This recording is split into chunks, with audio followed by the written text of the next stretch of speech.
Assalamualaikum warahmatullahi wabarakatuh. Bismillahirrahmanirrahim. Innal hamdalillah nahmaduhu wa nasta'inuhu wa nastaghfiruh wa na'udzu billahi min shururi anfusina wa min sayyiati a'malina. May yahdihillahu fala mudilla lahu wa may yudlil fala hadiya lahu. Ashhadu an la ilaha illallah wahdahu la syarika lah wa ashhadu anna Muhammadan abduhu wa rasuluh. Allahumma salli ala sayyidina Muhammad wa ala ali sayyidina Muhammad.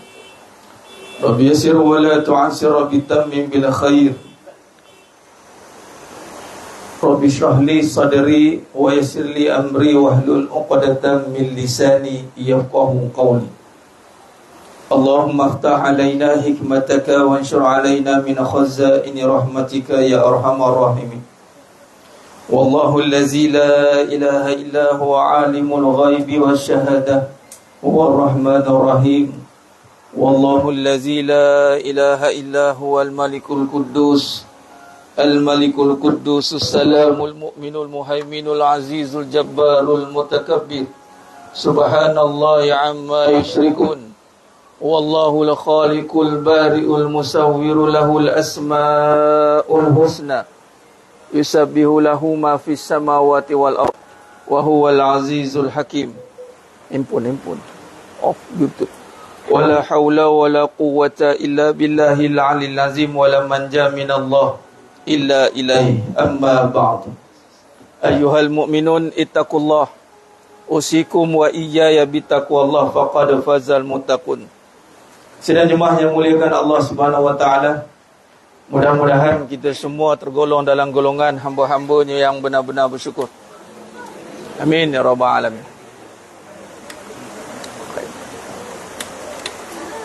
Dah habis. Alhamdulillah. Boleh dengar belakang? Syukur pada Allah Subhanahu wa taala pada pagi yang penuh barakah ni dapat lagi kita sama-sama berkumpul. Hidup tak? Hidup tak ni? Tolong tak nak ini angkat nak tak sini. Ada kabel type C tak? Saya pinjam. Cas. Saya tinggal. Bateri dah habis. Bateri habis. Tak apa. Alhamdulillah pada hari yang penuh barakah ni Allah takdirkan kita dapat berkumpul lagi sekali. Alhamdulillah.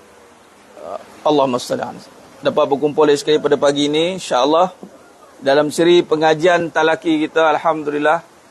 Dan mohon kemaafan atas anjakan masa. Saya tadi sebenarnya terlibat dengan surau di Karyah. Saya tu ada meeting AJK pemilihan. Jadi tadi baru habis meeting. Alhamdulillah Allah mandatkan, Allah takdirkan untuk saya jadi timbalan pengurusi lah untuk surau Al-Mahdi. Nama surau pun surau Al-Mahdi. Pelak ada. Kabel saja. Pelak dah ada dah. Macam tu.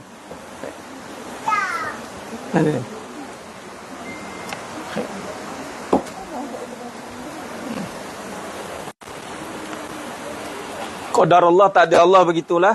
Jadi ikutkan Nabi aku sebelah suku yang dijangkakan. Biasalah bila meeting ni lanjak sikit. Apapun mandat baru yang Allah takdirkan untuk mengurus rumah Allah SWT sebagai timbalan pengurusi surau Al-Mahdi. Nama tu sebenarnya Subhanallah. Khair. Alhamdulillah. Subhanallah. Surau Al-Mahdi. Allah lantik untuk jadi timbalan pengurusi surau Al-Mahdi. Bisa lah. Dia on off tu. Dia ada. Okey. Dia biar dia cas dulu.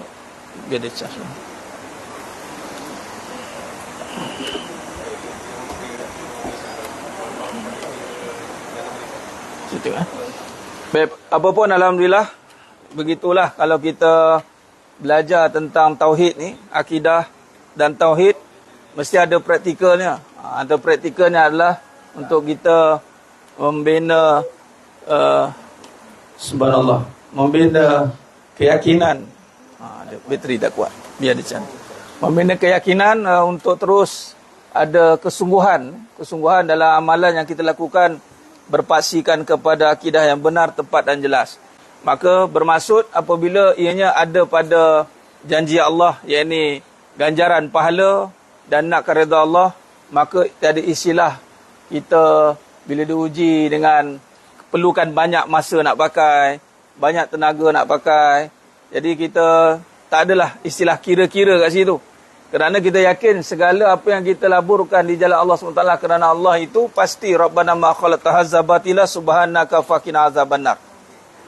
Takkan sia-sia dan semua dikira oleh Allah SWT. Malah kita nakkan begitu, nakkan masa yang kita laburkan. Kita tunggu nak mula pengajian kan, dekat 1 jam 40 minit, mana ustaz dah sampai ni kan. Saya nak balik dah ni. Tak ada rasa nak balik tadi, tak ada kan. Saya tak balik, siapa rasa nak balik tu ketulah tengok. Itulah kesungguhan. Kesungguhan itu dikira di sisi Allah Subhanahu Wa Taala. Alhamdulillah. Jadi memang ngam-ngam habis ni 11.40, saya terus shoot. Alhamdulillah. Dengan berkat jentera yang ada tu dalam 6 minit lah sampai tadi lah. Daripada Bukit Subang Mahdi sampai sini dah 6 minit lah, tak lama sangat lah. Itu pun kemudahan Allah bagi kan. Alhamdulillah, syukur. Baik, jadi ini petanda yang mana mukadimah kita kena yakin kita berada pada penghujung zaman. Sesi 2019 ni cerita pelantikan, nak cerita sikit. 2019 kita sebenarnya lantik jawatan pengurusi tu ada 3 penjuru. 2019 dan kita bagi pada Tuan Haji Nasaruddin yang jadi pengurusi sekarang ni, Surau Al-Mahdi. Itu tempat saya bermula dulu. Kalau siapa ikut pengajian Hakikat Kehidupan dulu, lama dulu, surau di Surau Al-Mahdi lah. Tempat saya mengaji dulu, mengajar di Surau Al-Mahdi Dewan tu. Sampailah sebelum PKP, habis PKP kita stop kan. Dan genap untuk pemilihan kali ni, takdirnya Surau Al-Mahdi tak buat lagi. Dia macam nak tunggu-tunggu kan. Nama pun Surau Al-Mahdi. Tahu? Mahdi. Ya, ini persiapan kedatangan Imam Mahdi. Macam itulah. Jadi bertepatan pula, kena pula dengan isu semasa sekarang. Ledakan balik Palestin, ledakan Gaza, Zionis kembali nak menunjukkan kekuatan dia, dan Palestin, ini tentera Hamas khususnya, juga berempah pulas. Dan sebenarnya ini petanda. Dan hari ni pula saya tak plan pun, semalam jumpa dengan jemaah tu, start datang lah. Saya tak tahu pun meeting hari ni. Sebab tu saya terus malam baru beritahu, dan saya anjakkan 11 suku jangka. Rupanya lambat lagi habis. Dan takdirnya Allah nanti jadi sebagai Badan Pengurusi Al-Mahdi, Surau Al-Mahdi. Sebenarnya bukan jawatan tu, tapi keterlibatan dengan Al-Mahdi tu.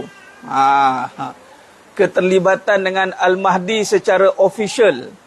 Jadi saya berharap persiapan kita di sini juga, kita mengaji tauhid ni juga adalah persiapan untuk kita mantapkan keyakinan kita dalam berhadapan dengan kedatangan gelombang yang kita akan nampak akhir zaman ni. Gelombang yang besar, bukan sekadar gelombang kehancuran yang kita nampak, tapi gelombang yang mana akan mengganggu keyakinan. Kita tak tahu kita nak berpihak yang mana. Dua-dua nampak macam ya betul juga, kadang salah pula. Dia in between sekarang ni. Jadi mau tidak mau, kekuatan akidah berpaksi pada tauhid yang benar mesti menjadi keutamaan. Kita kena bagi masa, bagi tenaga, bagi seluruhnya.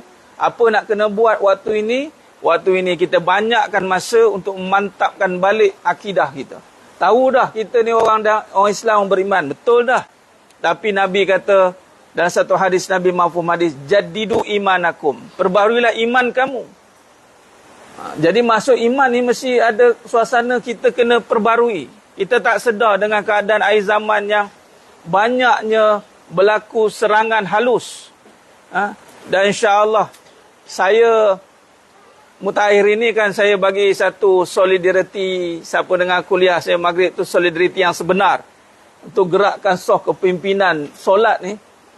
Hari ni Allah takdirkan hang cakap hang suruh kan, hang jadi AJK masjid sekali. Nampak tak? Allah angkat macam itu. Saya kata sudah saya cakap. Okey, baik. Antaranya, kekuatan yang pertama kita kena bina adalah keyakinan kita. Kaedahnya, sekarang ni adalah duduk dalam majlis ilmu yang fokusnya membincangkan tauhid. Yang mesti digunakan secara aulawiyat keutamaan. Sebab tauhid saja yang akan menghilangkan keraguan. Tak kisah secara talaki ataupun online. Tak ada masalah. Tapi mesti waktunya real time. Real time. Bahasa mudah bukan ulangan. Kalau tak nak datang talaki, pastikan real time online. Sebab kita nak waktu yang kita guna tu fresh. Dan waktu majlis sedang berlangsung, kita ada. Dan yang utama juga adalah penglibatan ar-rijal ni kepada memenuhkan soft masjid. Sebab memenuhkan soft masjid, dia akan memberikan satu kelebihan. Yakni Allah kata dalam surah Taubah 18, Lam yakhsha illallah. Mereka ni akan dihilangkan ketakutan dalam hati mereka. Makna orang lelaki tu utamanya, bila Allah takdirkan masa kita habis untuk real time. Real time, bukan repeat, bukan ulangan. Waktu imam ada, kita ada. Tu maksud dia. Talaki ada, kita ada. Sama ada offline atau online. Imam ada, kita ada. Kita ada di soft belakangnya.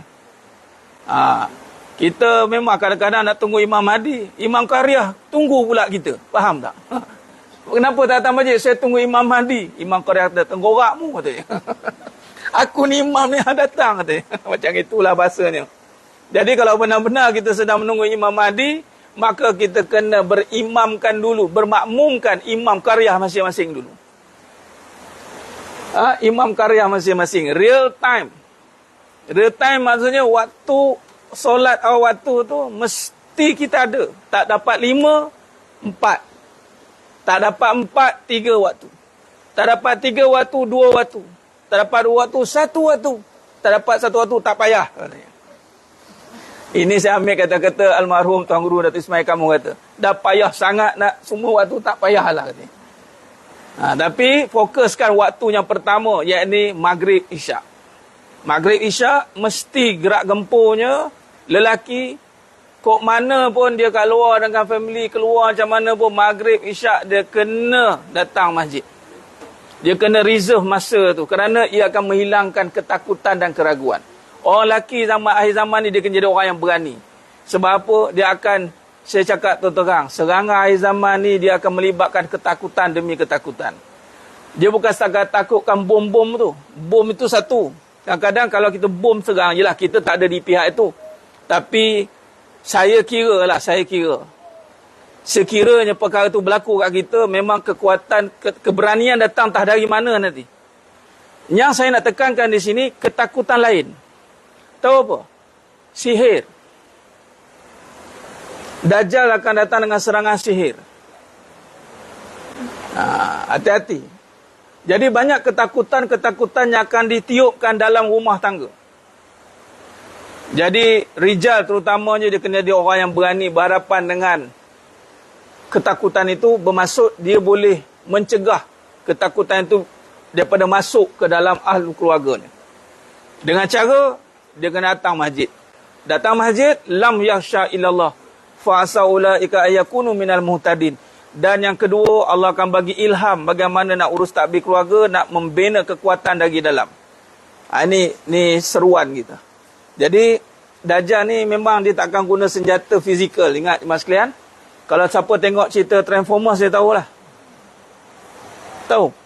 Tengok ke? Tengok ke? Cuba tengok Transformers. Subhanallah, subhanallah. Harap okey. Subhanallah.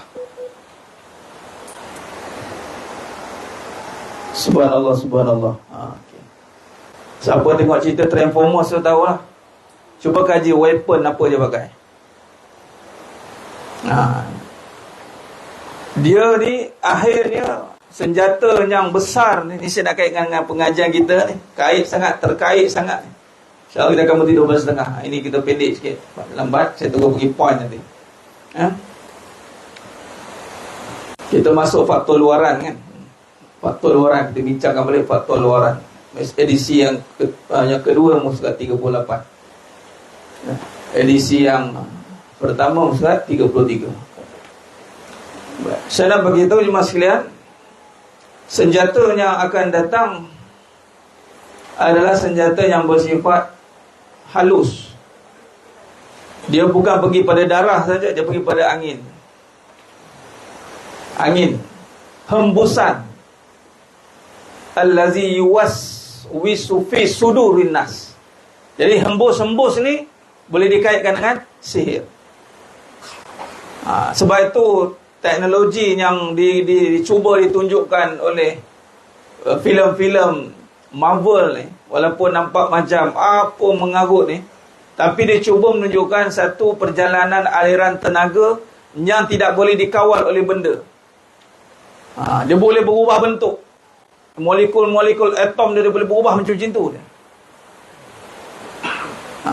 Dan kita kena persiapkan, dan cara nak hadapi perkara itu adalah mantapkan perkara yang paling penting, itu adalah keyakinan.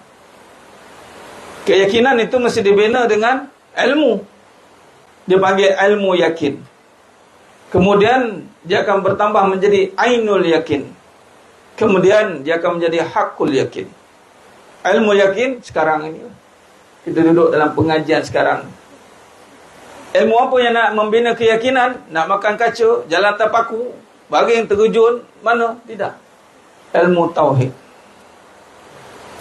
Ilmu tauhid lah jalan membina ilmu keyakinan. Tak ada ilmu lain.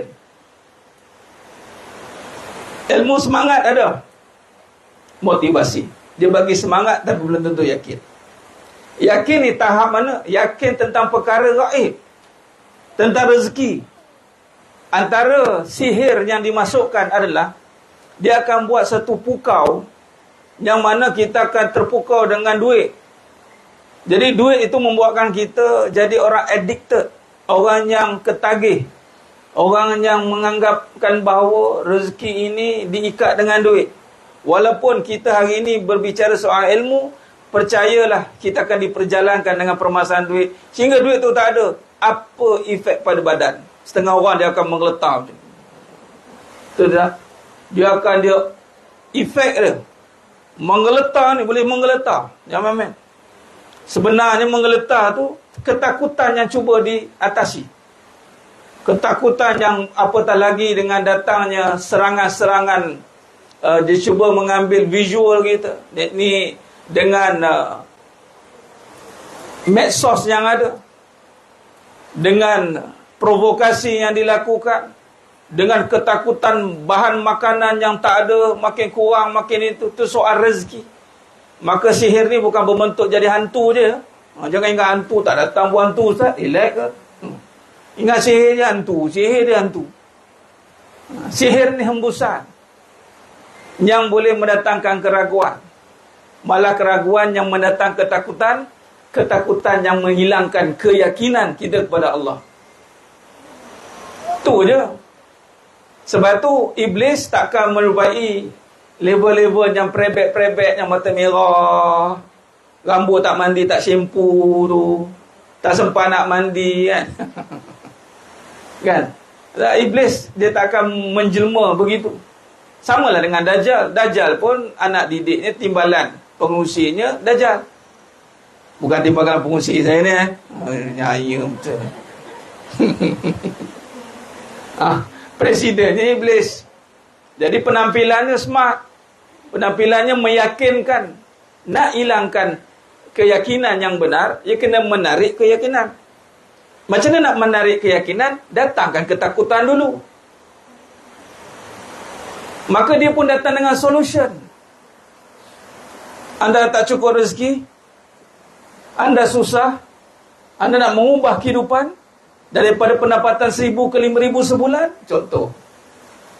Anda takut hilang pendapatan, anda takut hilang masa depan, anda begitu begini, dia akan datang dengan rupa bentuk yang membawa kepada usul keyakinan, tetapi keyakinannya membawa tawaran kebendaan.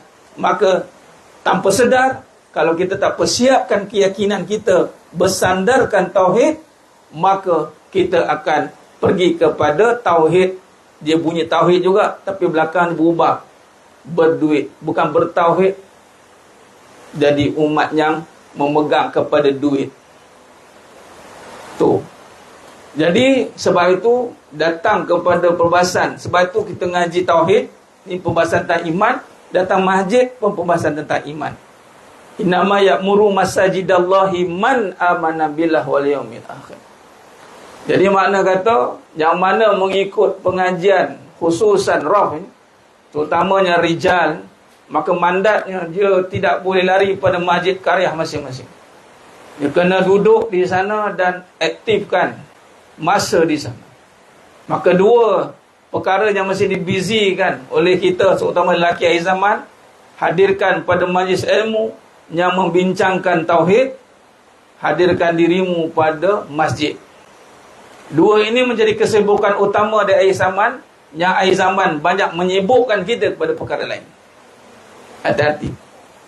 Baik, alhamdulillah mas sekalian, itu satu saranan. Dan bagi wanita, maka anda kena hidupkan rumah seperti masjid. Maka solatnya mesti di awal waktu, sama macam kat masjid. Masjid ni awal waktu. Taklah nama masjid kalau tak awal waktu dah. Mana imam dia? Imam dia lambat. Wah, sudah. Zuhur masuk dah, imam tak ada. Solat pukul apa? Tunggu imam datang. Pukul 3 solat. Itu kan masjid punya. Masjid mesti solat awal waktu tu. Di rumah kena duplicate. Jadi siapa yang akan jadi juru pandunya? Perempuan lah. Sebab tu hati-hati. Rumah yang dikosongkan kerana kesibukan. Suami pun sibuk, isteri pun sibuk. Jadi rumah tu tak bangun solat awal waktu. Macam mana? Hati-hati. Kalau nak sibuk, pastikan sibuk yang kita tengok, ya Allah rumahku, ya Allah. Ini kena ada bukan, tak apalah. Sebab tugas kita adalah untuk mengimarakan dua rumah ini. Baik. Jadi sedang jemaah yang muliakan Allah SWT. Perbahasan pada sifat 20. Kita dah masuk kepada perbahasan bulan lepas faktor dalaman, dan faktor hari ini kita sentuh sikit tentang faktor luaran. Yang mana faktor yang menyebabkan apa jemaah sekalian? Menyebabkan perbahasan timbul, ataupun bagaimana kupasan perbezaan zaman yang mana mutaakhir. Pada zaman akhir ini adanya perbahasan tentang tauhid. Wujudnya macam perbahasan yang kita bincangkan sebelum ini, yakni faktor dalaman tentang fitrah kejadian manusia itu. Yang nakkan tahu tentang, sebagai contoh, ayat-ayatnya ada tasbih, ayatnya ada persamaan, mutasyabihat dia panggil. Lalu perkara itu datangnya dorongan fitrah nak kenal Allah, itu adalah fitrah setiap kejadian manusia. Maka hari ini juga menyebabkan wujudnya perbahasan itu adalah faktor luaran yang ditulis oleh Tuan Guru kita, Tuan Guru Dr. Muhammad Syukri, telah memecahkan kepada perbahasan faktor dalaman dan faktor luaran. Maka faktor luaran ini juga yang menyentuh kepada tercetusnya perbahasan adalah datangnya pemikiran dan kepercayaan agama asing. Sebagaimana yang saya sentuh sebelum ini, bagaimana adanya campur pergaulan, datangnya kepercayaan, sebagai contoh falsafah asing. Yang mana kita lihat selepas kewafatan Rasulullah sallallahu alaihi wasallam, kerajaan Islam mula meluas kekuasaannya ke negeri-negeri yang begitu lama dipengaruhi oleh agama asing. Pelbagai bangsa dan penganut agama kuno memeluk agama Islam untuk hidup di bawah naungannya. Umat Islam mula bergaul dengan pelbagai kelompok bangsa yang sebahagian daripada mereka adalah para pemimpin yang mempunyai pemikiran, idea-idea dan fahaman kepercayaan agama yang asal mereka. Dalam masa yang sama, ramai orang dari pelbagai latar belakang agama terdorong untuk memeluk agama Islam, namun mereka membawa bersama kepercayaan yang selama ini mereka anuti. Mereka ingin mengenalkan ajaran Islam dengan apa yang sudah mereka peroleh sebelum ini. Akibatnya timbul beraneka syubhah dalam ajaran agama. Ini dipetik Al-Syeikh Muhammad Abduh Risalah Tauhid. Ini Sebab itu ada syubhah ni campur yang tidak jelas. Kerana kemungkinan berlakunya campuran pemikiran daripada anutan agamanya dulu. Pada akhir pemerintahan kerajaan Bani Umayyah, timbul golongan-golongan yang membawa dan menyebarkan pegangan yang salah dan bertentangan dengan ajaran Islam. Golongan yang terdiri daripada sebahagian golongan salaf terkemudian yang berlebih-lebihan dalam menetapkan sifat-sifat Allah SWT. Mereka melampaui batas sehingga menyerupakan Allah SWT dengan makhluknya atau yang dinamakan dengan musyabbahah. Musyabbahah ni sehingga wujudnya golongan yang menyerupakan, mentasbihkan, menyamakan, menyamakan dipanggil daripada ayat mutasyabihat. Persamaan tersebut sesuai dengan ayat-ayat yang dizahirkan dalam Al-Quran atau hadis. Golongan ini dipelopori oleh aliran Syiah Al-Sabiyah, iaitu pengikut Abdullah bin Ibn Sabah atau dikenali sebagai Ibn Sauda. Dia adalah seorang Yahudi dari Sa'na, Yaman, yang sudah menzahirkan keislamannya pada zaman Uthman bin Affan radhiyallahu anhu. Dia ni Islam dulu, tapi kerana ada syubhat di dalam pemikiran itu, mengikut tarikh Al-Madahib Al-Islamiyah, aliran politik dan akidah dan Islam, karangan Abu Zahrah 1315 hingga 1394 Hijrah, 1898 hingga 1974 Masihi, seorang ulama Mesir pada abad ke-20 Masihi. Dia ada seorang ulama Mesir pada abad ke-20 Masihi. Abdullah bin Sabah ialah orang pertama yang menegaskan doktrin pentisma di dalam Islam. Iaitu beliau berpendapat bahawa di dalam diri Ali bin Abi Talib ada sifat ketuhanan.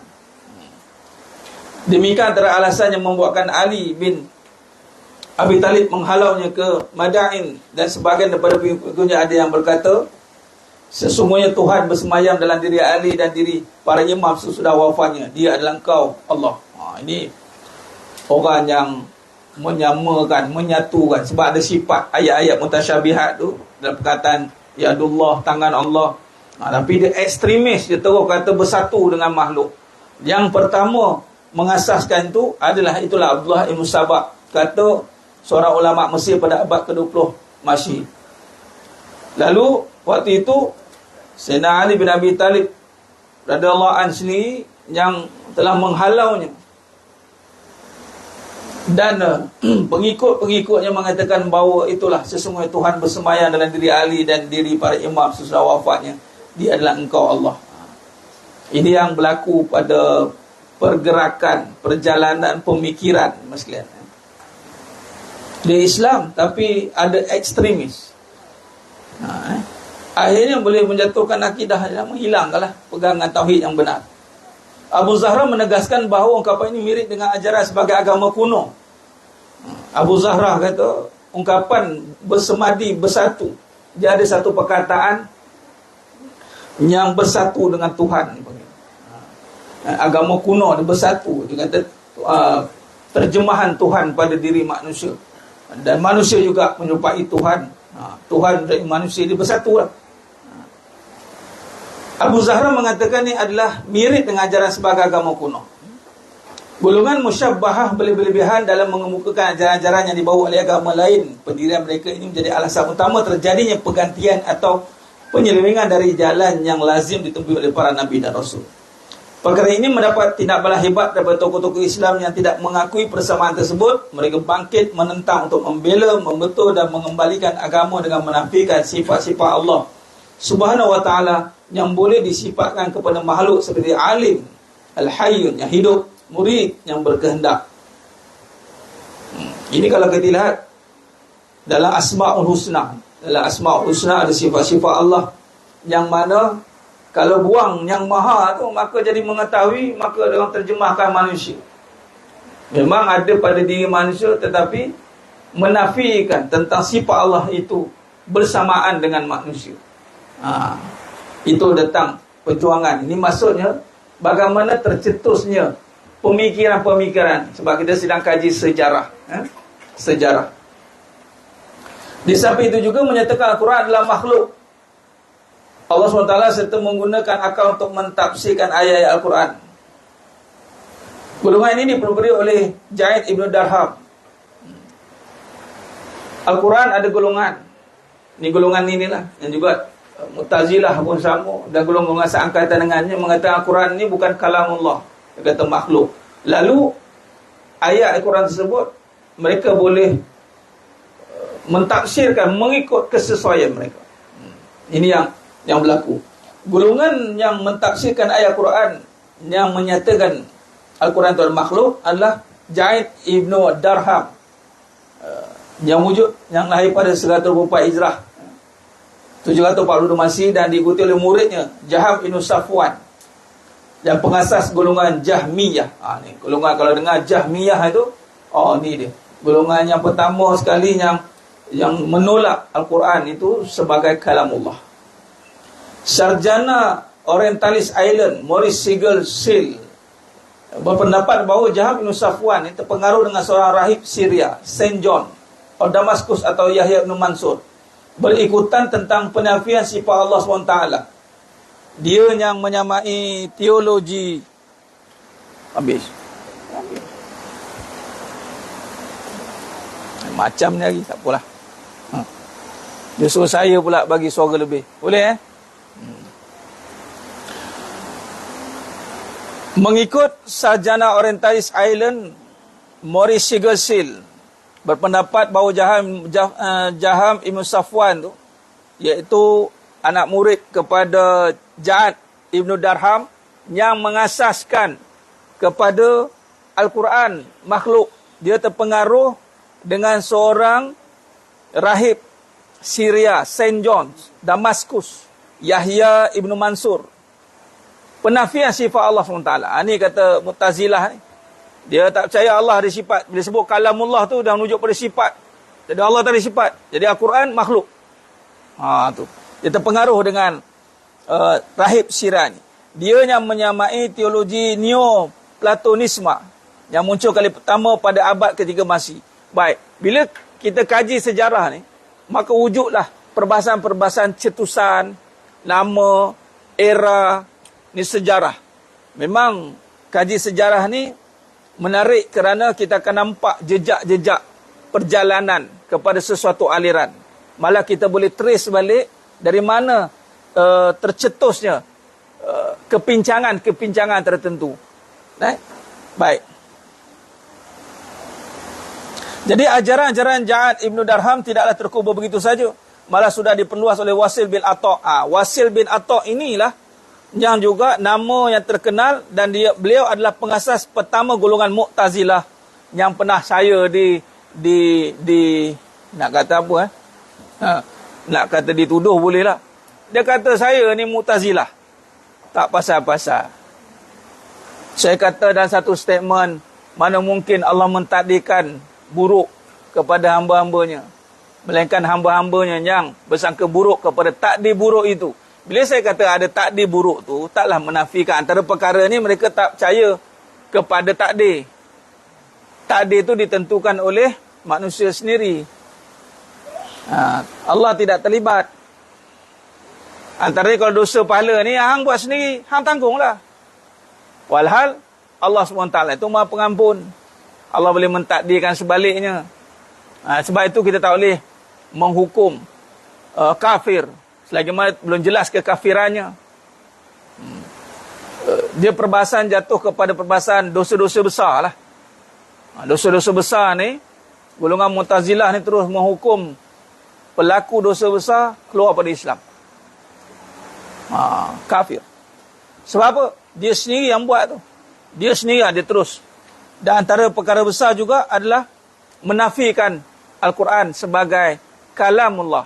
Kalam kan, berkata kan. Bila berkata, ni kata musyabbahah ni.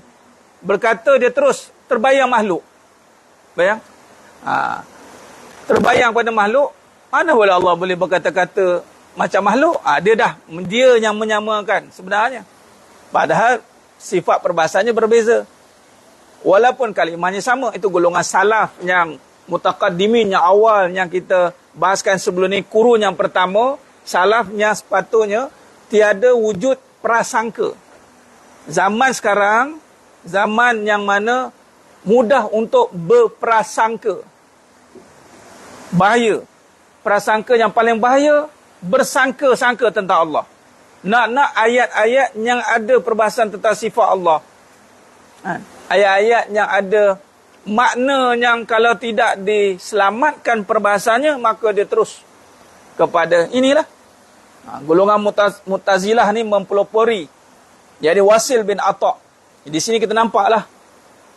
Kalau sebut Mu'tazilah, siapakah pengasas kepada ajaran Mu'tazilah? Wasil bin Atha. Wasil bin Atha ni anak murid dia, tok guru dia Ja'ad ibn Dirham. Siapa lagi pengasas dia? Itulah Ja'ad ibn Dirham ini dipelopori itulah tentang Yahya ibn Mansur ni keturunan dia lah ni. Kita boleh baca lah. Okay. Dan dia wujud di kota Basrah pada awal abad kedua Hijrah, iaitu pada akhir zaman pemerintahan Bani Umayyah. Perbincangan mengenainya membuka ruang perbalahan dan perdebatan dan terus menerus berlaku sepanjang zaman. Ini dikata oleh Syekh Abdul Al-Halim Mahmud Al-Islam wal Aqal. Baik. Sejak itu timbullah perbincangan tentang masalah sifat yang lebih besar dan banyak. Okay. Sejak bila timbul perbahasan tentang sifat Allah, golongan-golongan cuba mentasbihkan, mentajsimkan. Kita dah bincang bagaimana perbahasan seluruh sifat yang ada pada makhluk itu tidak boleh diletakkan pada Allah. Sebab itu perbahasan ini menjadi semakin besar sejak apabila pergerakan Wasil bin Atha ini mula berkembang, Mu'tazilah. Kat sini kita akan nampak, bila ada masalah, maka kita akan nampak penyelesaian dia. Sebab masalah ni juga adalah satu cara untuk menunjukkan penyelesaian yang berguna. Maka kita akan nampak bagaimana sifat 20 ini, yang mana aliran Asy'ariyah Al-Maturidiyah ini, yang sangat-sangat komprehensif. Komprehensif bermaksud dia Allah kurniakan, sebab tu ilmu ni Allah jaga. Ilmu Allah yang jaga. Maka disitulah datangnya kaedah. Kaedah nak menyelesaikan perbahasan tentang membincangkan sifat yang lebih besar dan banyak dibincangkan dalam ilmu kalam. Perbincangan bercorak falsafah pula dan disertai dalil-dalil akal, fikiran dan alasan-alasan nakli. Walaupun kedudukan ajaran-ajaran golongan ini dicurigai kerana menolak sifat-sifat Tuhan, mereka akan gunakan dalil-dalil lah. Quran guna ayat, Quran guna dalil akal. Tapi asasnya mereka tolak sifat Tuhan. Dia katakan Allah tak ada sifat. Bila kata Allah tak ada sifat, di sini bahayanya apabila berlaku pemisahan lah. Di sini juga nanti kita akan belajar tentang wujudnya aliran liberalisme, Neo-Mu'tazilah. Dia berkembang Neo-Mu'tazilah. Iaitu bila dia dah pisahkan dengan Tuhan, seluruh apa yang dilakukan adalah atas manusia semata-mata. Dia bukan tak percaya dia Tuhan ni, tapi dia nak splitkan. Abang jangan masuk campur dalam urusan saya. Abang tak ada kena-mengena dengan saya. Walaupun abang tu suami saya. Aku suami engkau, tapi aku tak ada kena-mengena dengan kau. Jangan masuk campur urusan saya. Pening kita. Jadi macam itulah. Dia cuma mengasingkan. Ya, dia akui Allah ada. Tapi halusnya pemahaman itu, dia mengasingkan sifat Allah dalam pentadbiran kehidupan kita. Akhirnya apa berlaku? Yang berlaku yang pertama, Al-Quran dimanipulasikan.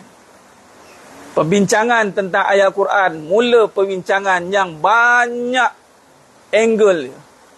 Sehingga kan kalau kita tak kembali kepada perbahasan yang benar, kita menyangkakan perbahasan Al-Quran tu betul. Tafsirannya nampak betul. Ada tafsiran Al-Quran, kalau yang mana saya ngaji kajian karya-karya Al-Quran tafsir ni, ada tafsiran Syiah, ada tafsiran golongan Mu'tazilah, ada Al-Quran. Tafsir tu menyimpang habis. Tafsir menyimpang habis. Baik.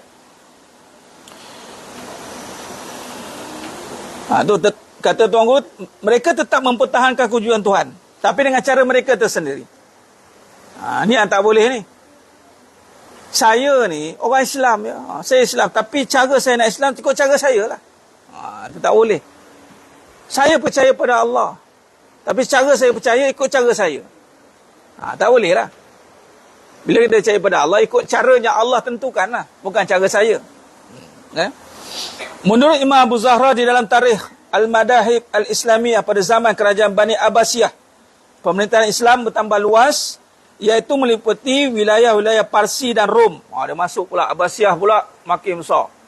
Masuk Parsi, masuk Rom. Rom dengan empayar ribuan tahun. Parsi pun sama. Serta ramai orang-orang ajam memeluk Islam. Mereka berfikir tentang hakikat-hakikat ajaran Islam dari perspektif keyakinan lama. Permasalahan keagamaan mula dibincang kembali di tengah-tengah kaum muslimin seperti masalah al-jabar wal ikhtiar, keterpaksaan dan kebebasan berkehendak, serta sifat-sifat Allah SWT. Apakah sifat-sifat itu sesuatu yang lain dari zatnya, ataukah sifat dan zat itu sama? Tadi dah wujud tentang perbahasan dah tentang sifat tadi yang mengasingkan tadi. Yakni era Mu'tazilah. Nanti next time kena ada whiteboard, nanti saya kena kedepankan tu, kita tulis time frame tu. Nampaklah time frame tu, nanti kita nampak start bila kepincangan akidah tu berlaku. Wasil bin Atta tahun 2 Hijrah, dia start dah. Di Basrah dia start 2 Hijrah. Kemudian zaman Bani Abbasiyah, kalau kita lihat di sini, bila makin berkembang, maka mula tawan Rom, tawan Parsi, mereka masuk Islam. Tapi cara nak renung tentang Islam tu, dia bawa kepercayaan lama dia. Tu kata tu keyakinan lama. Lalu keyakinan lama itu mempengaruhi tentang perbahasan keterpaksaan dan kebebasan macam gitulah. Sebenarnya kita ni kita berkehendak ke Allah berkehendak? Saya buat ni macam mana? Saya buat ke Allah suruh buat? Dia mula datang balik. Last sekali wujud golongan nanti, perbahasan yang akan wujud lagi perbahasan. Daripada saat ini, umat Islam terpaksa berhadapan dengan pelbagai kepercayaan salah yang datang pada bekas-bekas penganut agama Majusi, Brahman dan lain-lain. Sebagai reaksi pada golongan tersebut, termasuk juga aliran Mu'tazilah. Tadi awal Mu'tazilah, datang pula kepercayaan yang lain. Maka lahirlah penulisan-penulisan dalam kalangan ahli fiqah.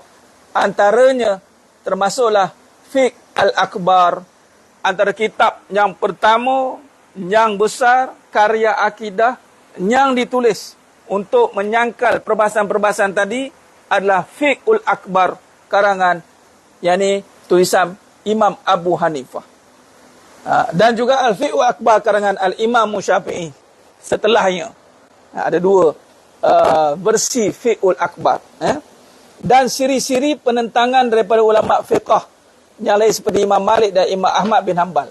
Baik, kita duk faham ilmu fiqh ni bukan ilmu tauhid, Ustaz, kan? Tauhid, fiqh, tasawuf. Kita faham gitu kan? Fiqh akbar. Upa bila kita sentuh tentang tauhid, ia tetap fiqh tapi dalam fiqh yang besar. Fiqhul akbar, fiqhul asghar. Ada perbahasan tapi tetap dinamakan dalam fiqh. Baik.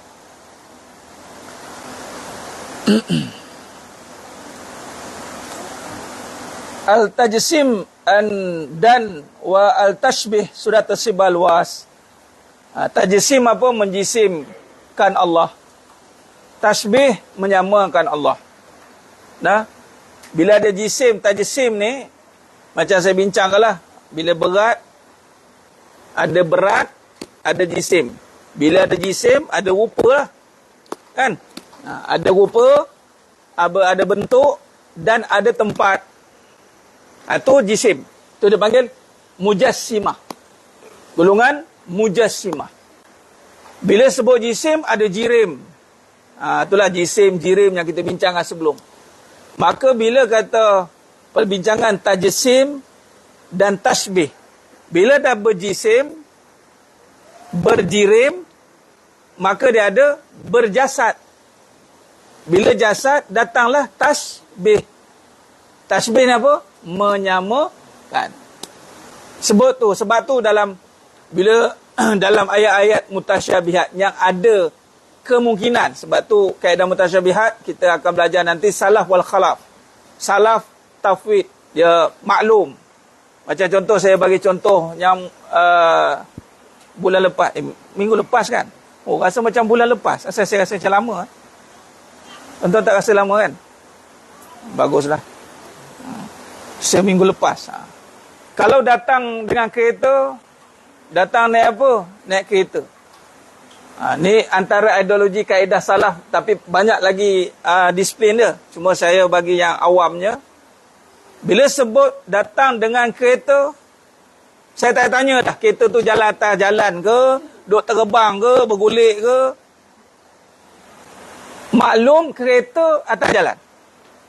Dia maklum lah. Dan saya tak tanya dah, tayar tu bulat ke petak.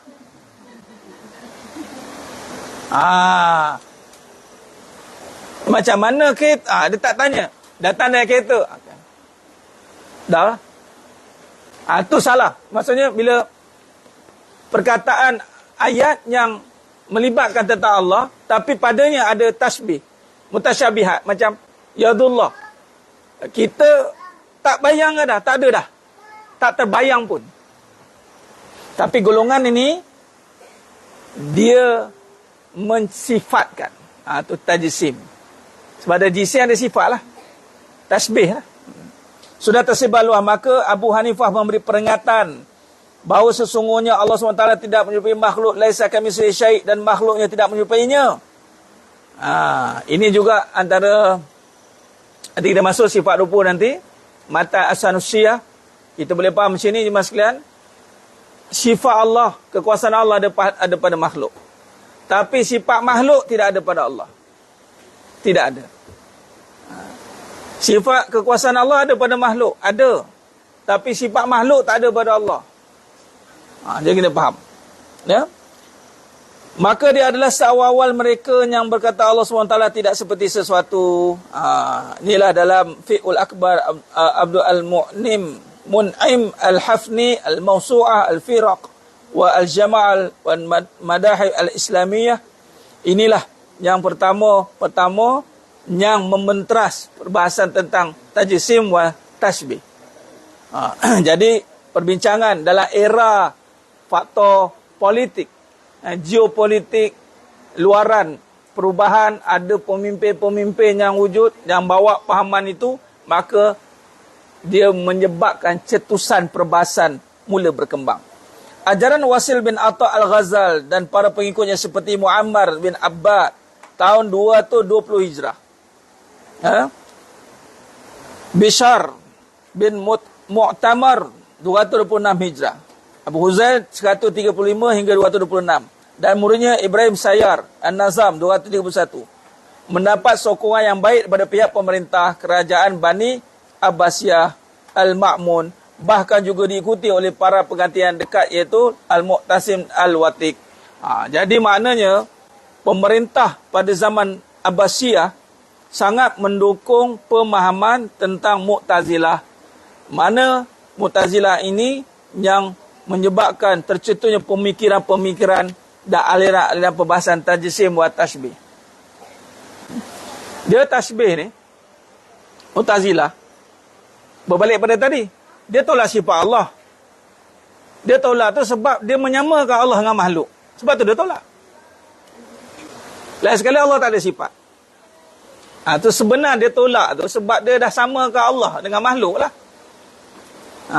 Tu sebab kenapa dia tolak sifat Allah.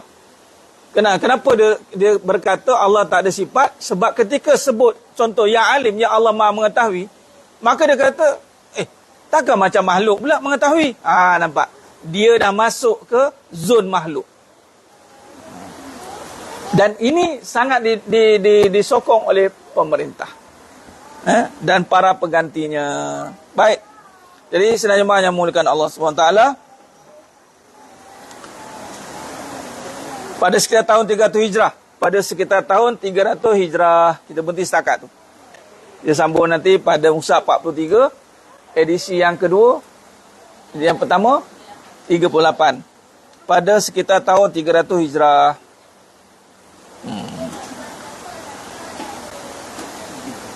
Tak apa, saya nak baca sikit. 300 Hijrah ni, nak baca sekejap. Sebab ketika pada zaman 220 ni, kita nampak bila wujudnya Asy'ariyah. Ni. Al-Maturidiyah. Ni, waktu ni dah banyak perbincangan tentang tasbih, tajsim ni. Maka pada 300 Hijrah, lahir pula suatu pegangan yang sudah disusun dan dikumpul rapi oleh Imam Abu Al-Hasan Al-Asy'ari.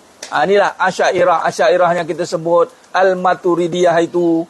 Manakala pada zaman yang berhampiran muncul pula ajaran berada di tengah-tengah antara ajaran Al-Mu'tazilah dengan Imam Abu Hasan Al-Asy'ari, iaitu ajaran Imam Abu Mansur Al-Maturidi sebagai kesinambungan daripada ajaran Abu Hanifah.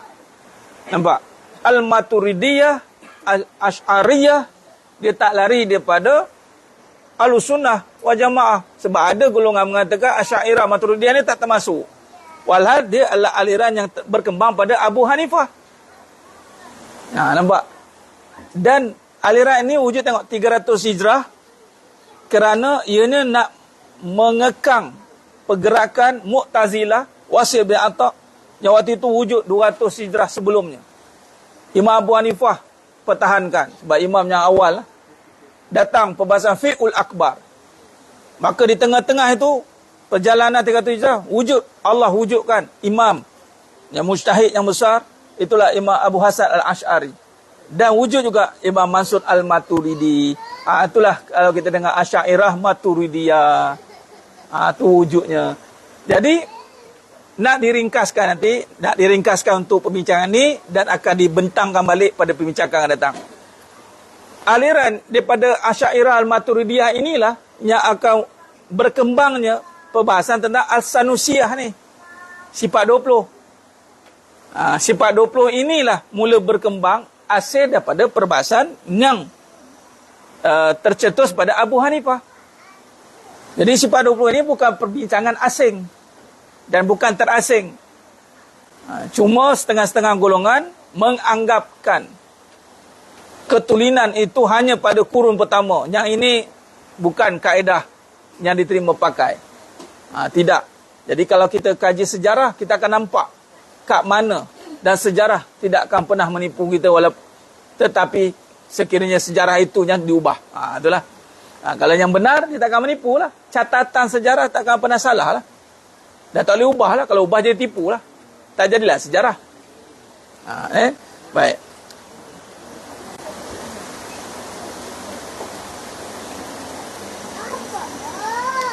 Baik, kita berhenti setakat tu. Kita akan sambung pada abad yang ke-5 Hijrah. Di sini makin kita nampaklah bagaimana pendekatan dan timbul perbahasan, insya-Allah. Khair.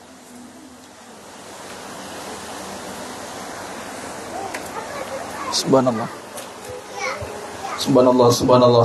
Baik. Jadi alhamdulillah jemaah yang muliakan Allah SWT. Insya-Allah kita akhiri majlis kita pada tengah hari ini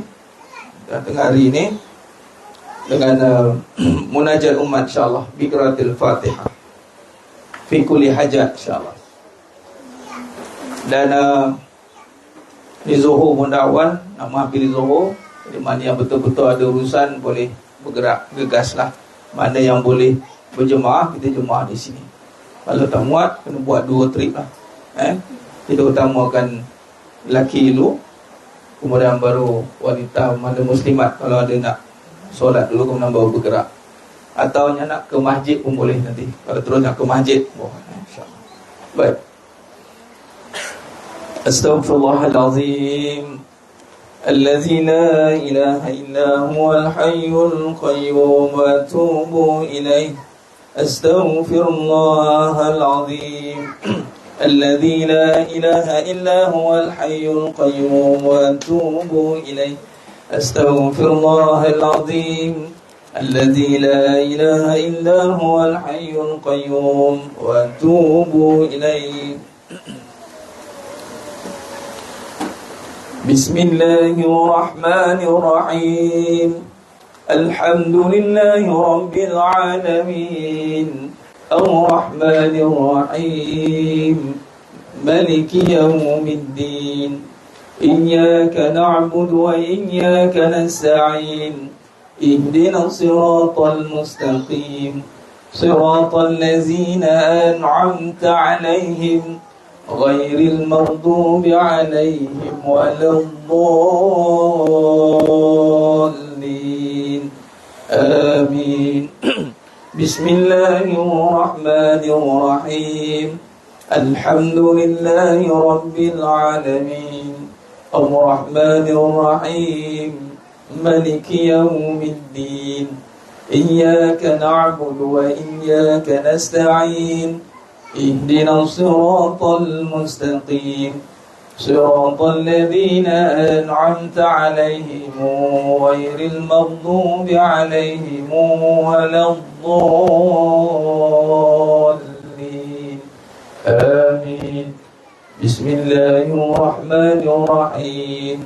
الحمد لله رب العالمين الرحمن الرحيم ملك يوم الدين إياك نعبد وإياك نستعين اهدنا الصراط المستقيم صراط الذين أنعمت عليهم غير المغضوب عليهم ولا الضالين آمين. بسم الله الرحمن الرحيم. الحمد لله رب العالمين الرحمن الرحيم ملك يوم الدين إياك نعبد وإياك نستعين اهدنا الصراط المستقيم صراط الذين أنعمت عليهم غير المغضوب عليهم ولا الضالين آمين. بسم الله الرحمن الرحيم.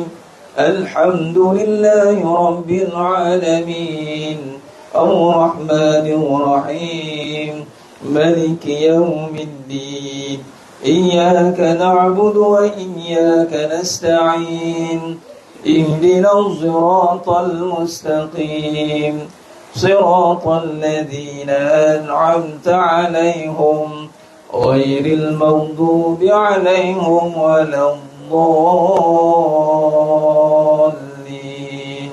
آمين. بسم الله الرحمن الرحيم.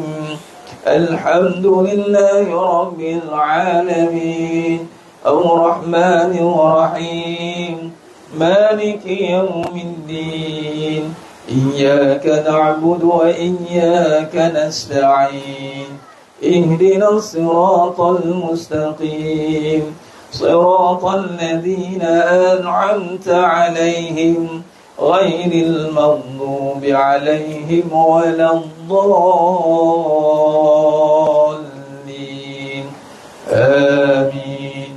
بسم الله الرحمن الرحيم.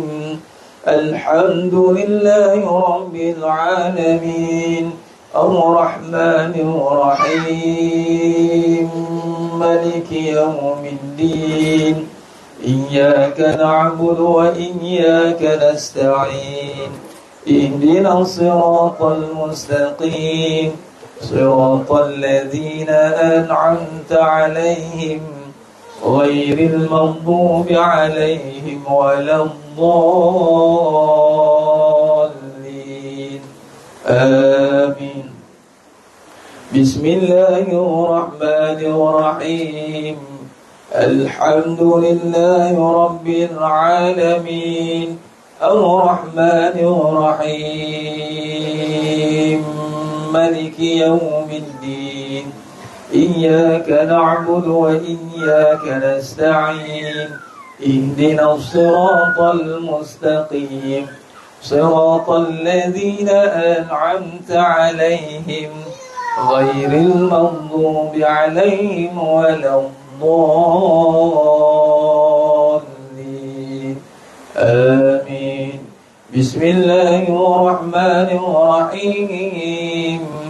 الحمد لله رب العالمين الرحمن الرحيم ملك يوم الدين إياك نعبد وإياك نستعين اهدنا الصراط المستقيم صراط الذين أنعمت عليهم غير المغضوب عليهم ولا الضالين آمين. اللهم بالحق الفاتحة وبحق الذي جاء بالفاتحة وبحقك من أنزلت عليه الفاتحة نسألك أن يا الله في كل حاجة ya Rabb, khususan pun negara Malaysia dan semua negara-negara yang ada pada Jemaah Roh Akademi ya Allah. Jauhkan dari balak bencana malapetaka, banjir besar, kepayahan, kesusahan, marah berpanjangan ya Allah. Nas'aluka an ya Allah, khususan ya Allah kepada ikhwana al-mujahidin wal mu'afin fi Palestin, berikanlah kejayaan ya Allah pada kami ya Allah, dan juga kepada semua jemaah yang hadir pada hari ini dan juga yang menonton ya Allah. Kabulkan segala hajat kami dunia akhirat ya Allah, permudahkan segala urusan kami dunia akhirat ya Rabb. Nas'aluka an ya Allah fi kulli hajat ya Rabb ya Rahman. Wassallallahu ala sayyidina Muhammad wa ala alihi wa sahbihi wa sallam. Walhamdulillahi rabbil alamin. Taqabbalallahu minkum wa minkum taqabbal ya karim. Alhamdulillah, sudah jemaah yang muliakan Allah SWT, syukur pada Allah pada hari ini Allah izinkan kita untuk menyambung pengajian dan kita bermunajat umat, kita berkumpul atas nama Allah SWT, atas amalan yang wajib al-wajib. Maka mudah-mudahan tiada lain yang kita harapkan keredaan kepada Allah SWT. Alhamdulillah. Baik, semalam saya dikongsikan pusara almarhum atuk saya, atuk belakang saya tak tahu, ke atas tu lah, pusara atas tu, kubur sana. Dan kalau keluar naik bukit tu ujung. Alhamdulillah, malam Majlis Agama Perak, Majlis Agama Islam Perak datang. Dia khusus kat sini, tapi dia cari kat mana nak jadikan sampel untuk mereka bawa balik, contoh tu ke negeri Perak. Takdirnya Allah pilih lah pusara almarhum atuk. Jadi setahun lah, genap setahun almarhum meninggal. Jadi di sinilah tempat ni dan berkat. Ini pun sebenarnya sekalian, ini usaha berkat kan, Nabi kata mencari dengan tangan sendiri. Ni semua ni tukang ni arwah atuk buat sendiri ni. Dia seorang buat rumah ni. Dia sebelum ni duduk di Ansing, Kuala Lumpur. Jadi bayangkan daripada Ansing ni basikal datang sini, naik motor datang sini. 30 tahun, 40 tahun dulu. Rumah ni dah masuk silap 60 tahun, 50 tahun, 40 ke 50 lah. Ni usia rumah ni. Hasil tangan ni bila buat ikhlas berkat, tengok jariah yang Allah panjangkan. Begitu juga dengan diri almarhum sendiri. Mudah-mudahan kita dapatlah keberkatan tu. Baik, itu saja. InsyaAllah kita bertemu lagi pada siri akan datang, InsyaAllah. Wallahu alam. Aku qali hadza wa astaghfirullahalazim wa lakum wa bila taufiq wal hidayah. Assalamualaikum warahmatullahi wabarakatuh. Kita tangguh dengan tasbih kafarah dan suratul asr. Subhanakallahumma wa bihamdik, asyhadu an la ilaha illa anta, astaghfiruka wa atubu. Bismillahirrahmanirrahim. Wal 'asr. Innal insana fi khusr illa alladhina amanu wa amilus solihati wa tawassaw bil haqqi wa tawassaw bis sabr. Wallahu a'lam bissawab. Takbir. Allah. Takbir. Takbir. Allah. Wallahu a'lam.